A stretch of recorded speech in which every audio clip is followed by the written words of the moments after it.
And Brendan O'Neill is editor of Spiked Online. Before we get to the conversation about, censorship of Donald Trump, I mean, maybe we do need some censorship of Meghan, the Duchess of Sussex, Brendan.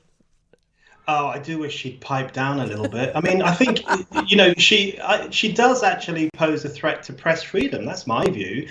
If her father, who was in possession of this letter, is not allowed to share it with the media, then that's censorship of him and his rights to express to divulge conversations he's had with people.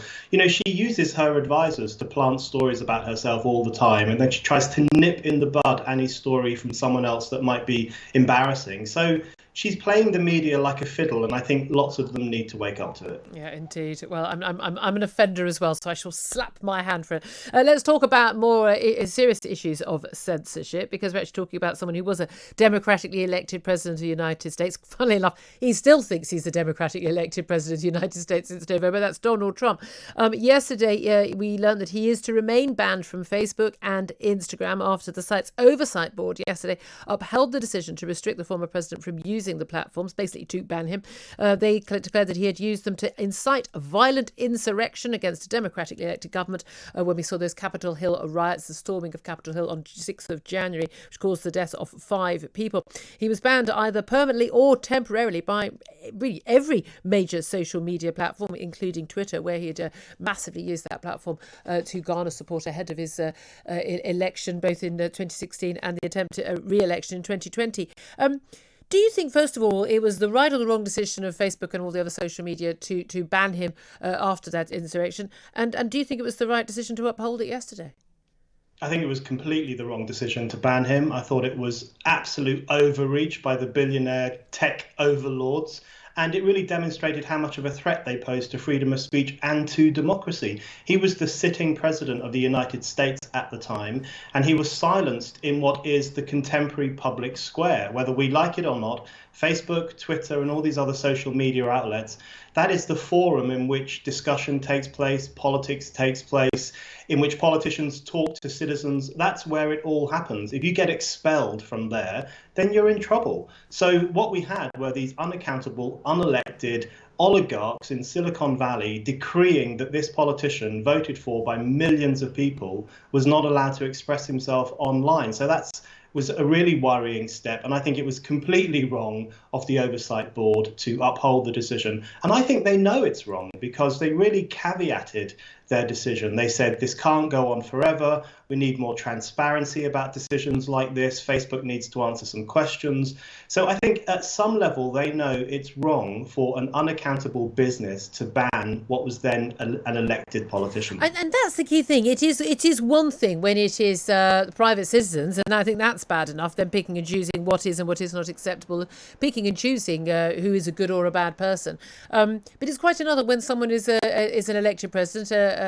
He was still the president of the United States on the 6th of January, for good or for ill. You don't have to agree with someone's political stances or indeed with anything that they've said to still think they have a right to say it. I mean, I think there were big question marks about whether he had actually crossed over the line in terms of his social media to actually incite criminal acts. But I think the thing that a lot of people find frustrating is how these as you said, these billionaire tech overlords, they don't half pick and choose who they've got a problem with, don't they? They seem to happily turn a blind eye to an awful lot of people who they consider to be on the left, on their view, the right side of arguments, who are often inciting violence and hatred and the like, and they don't seem to have an issue with an awful lot of literally totalitarian, authoritarian, murderous tyrants leading countries around the world, including China, who they are quite happy to have on their social media platforms.